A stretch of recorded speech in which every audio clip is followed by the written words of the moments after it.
The grass beside you moves before you hear the sound. A low cough rolls out of the darkness, close enough to tighten every muscle in your body. Somewhere beyond the firelight, a large cat is watching. You can climb the nearest tree, but that means abandoning the child behind you, while staying on the ground means trusting a spear that is little more than a sharpened branch. How did ancient humans escape predators that were faster, stronger, quieter, and built to kill? The strangest answer is that survival rarely depended on running away. It depended on making a predator hesitate. That hesitation might last only a second, but a second could be enough to pull someone upright, reach a branch, gather the group, or force an attacker to change direction. Your ancestors did not need to defeat every predator. They needed to become dangerous, confusing, and unpredictable enough that another target looked easier. First, remove the heroic picture of early humans as fearless hunters. For much of human evolution, your ancestors were also prey. At Swartkrans in South Africa, the skull of a young member of the human family, known as SK54, carries 2 punctures that closely match leopard canine teeth. Paleoanthropologist C.K. Brain used evidence like this to show that carnivores had carried hominin bodies into caves. In plain English, even tool-using members of the human family could still end up in a leopard's jaws. You do not ask whether you are brave enough to fight, you ask what the predator believes about you. A leopard wants surprise and a clean attack, while a hyena wants access without a crippling injury. A large carnivore can survive a missed meal, but it may not survive a broken tooth, damaged eye, or pierced shoulder. Your best defense is often not strength. It is uncertainty. The group begins with noise as one person shouts, another strikes wood against wood, and someone waves a branch while stepping toward the sound instead of away from it. This looks reckless because every instinct tells you to shrink, hide, and scatter, yet scattering creates separate targets, while closing ranks creates one large, noisy problem. The behavior resembles mobbing, a defense seen in many social animals. Ancient humans could add voices, tools, coordinated movement, and shared attention. No fossil preserves a shout, and no stone tool records the moment it was waved at a cat. This is reasonable inference, not direct proof, but the survival logic is still strong. Picture the leopard watching 6 adults step together with raised arms and overlapping voices. A stone hits the ground beside it, and another follows. The predator has lost surprise, and now every pair of eyes is tracking it. Would you attack? The weird trick is that your ancestors may sometimes have escaped by moving toward danger. They advanced just enough to show that the group had seen it and could respond together. A solitary human is vulnerable. A coordinated wall of humans is difficult to read. The first major payoff is simple. The human advantage was not becoming the fastest animal, but becoming the animal that could rapidly turn fear into a group plan. If you enjoy evidence-based human survival mysteries, liking and subscribing helps you keep following the strange decisions that shaped your species. The group has gathered, but the night is still deep. The next decision is whether to hold position or move. Running through darkness gives the predator another chance to vanish and reappear. Staying gives the group control of a small piece of ground. That is where fire changes the encounter. At Wonderwerk Cave in South Africa, Francesco Berna and his colleagues found microscopic evidence of burned plant material and bone in sediments about 1 million years old.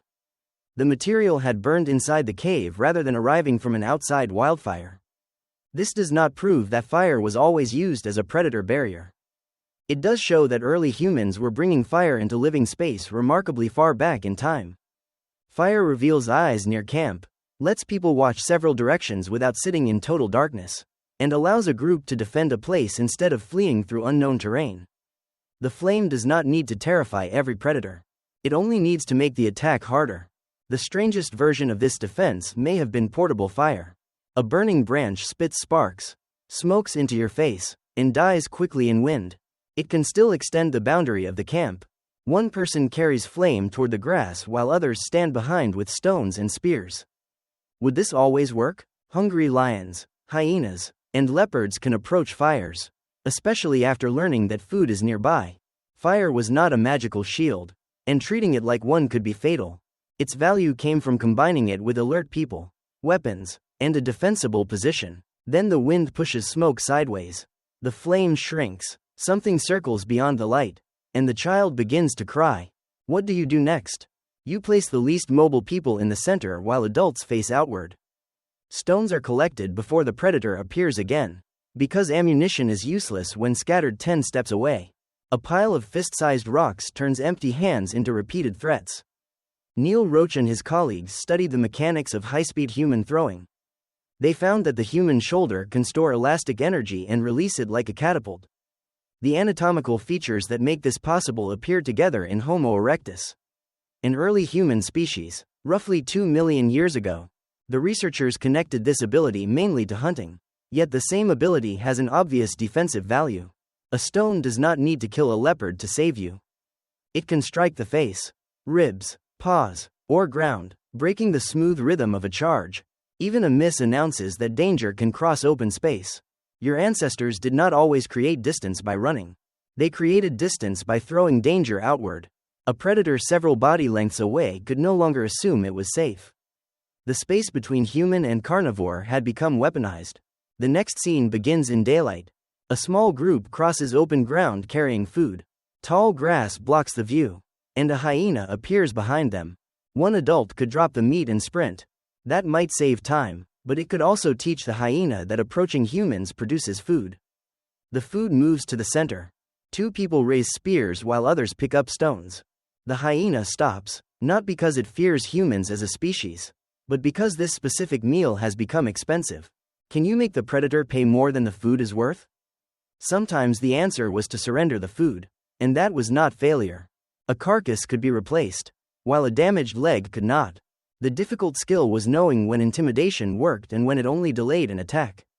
Ancient survival required reading ears, posture, distance, numbers, wind, terrain, and escape routes in seconds. A tree looks like obvious safety, but climbing can trap you above a patient cat. A narrow rock opening may block a large predator, yet it may leave only one exit. Shallow water can reveal approaching animals, while crocodiles turn water into a different danger. There were no perfectly safe places, only places that changed which predator held the advantage. Your ancestors therefore survived by switching problems. Against a leopard, open ground and group visibility might be safer than dense cover. Against hyenas, a rock wall could protect one side. During a charge, a thorny tree or steep slope might interrupt speed. The goal was to force an awkward approach. A wall of thorn branches is uncomfortable for people. It is worse for a predator trying to rush. Branches can funnel movement into one opening, slow a leap, catch fur, and make silent approach nearly impossible. Later hunter-gatherer camps often used barriers and organized sleeping areas, although the deep prehistoric origins of such practices are difficult to prove. The practical inference remains clear. Humans could rearrange dead wood faster than predators could redesign their bodies. The hyena has not left, and another shape appears behind it. The choice changes because one predator has become 2. Noise may attract help from your group, but it can also attract more scavengers. What happens when intimidation fails? This is where long wooden weapons matter. The famous wooden spears from Schöningen, Germany, show that ancient humans made carefully shaped weapons with balanced forms hundreds of thousands of years ago. Archaeologist Anmieki Milks and her colleagues tested replicas of ancient wooden spears with trained throwers. Their experiments showed that hand-thrown spears could carry useful energy across practical distances and that skill strongly affected performance. Those tests concerned weapon performance, not a filmed prehistoric predator attack. They still clarify the choice facing a threatened group. A spear could be held forward to protect space, thrust during a close attack, or thrown before the predator reached biting range. It allowed fear to become geometry. The strangest escape might involve not escaping at all. A group could stand behind spear points and force the animal to leave. A wooden shaft can slip, a point can glance off bone, and one person breaking formation can open a path into the center. Coordination therefore mattered more than the weapon alone. Someone watched the predator. Someone watched the children, someone maintained the fire, and someone gathered stones. Another person guarded the side no one else could see. The group survived by dividing attention. A pattern now appears across every method. Noise removed surprise. Fire controlled darkness. Thrown stones extended danger. Spears protected distance. Thorns reshaped the path. Group formation prevented a predator from isolating one body. None of these methods guaranteed safety. Together, they made humans unusually difficult prey. The same behaviors that defended your ancestors could attract predators. Firelight announced a camp, Butchering created smells, shouting carried across open ground, and stored food gave scavengers a reason to return. Better defense allowed humans to occupy places that created new risks. Predator knowledge therefore had to become cultural. A child could not learn everything through personal mistakes. Because one mistake with a leopard might be the last. Information had to move through demonstration. Warning calls, stories, imitation, and rules. Do not sleep at the edge. Do not run alone into tall grass. Keep stones near the fire. Watch the trees as well as the ground. The oldest versions of those rules are lost because words do not fossilize. Yet the structure survives in human behavior. You still look toward a sudden sound before deciding what it means.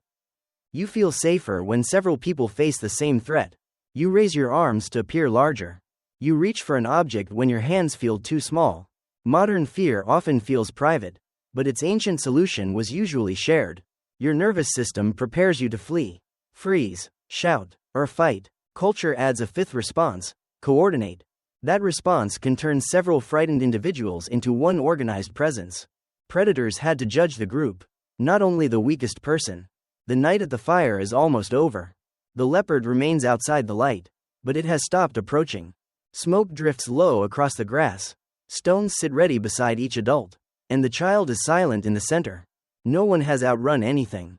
At dawn, the group does not celebrate a victory. It checks the ground for tracks and studies where the predator circled and where the fire burned low. The next camp will be arranged differently before darkness returns. Survival is not one dramatic escape. It is the memory of what almost failed. That is the modern mirror. You inherited a mind that scans dark corners, listens for movement, and feels relief when others pay attention with you.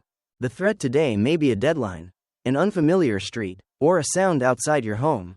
The old system still asks the same question: are you alone? Or is someone facing this with you? The next human survival mystery begins after the predator leaves. Escaping the attack does not solve hunger, injury, or tomorrow's journey through the same landscape. Your ancestors survived by turning each close call into a better decision. The grass beside you still moves before you hear the sound. But now the movement means something different. It is not only danger approaching. It is the moment a frightened group becomes difficult prey.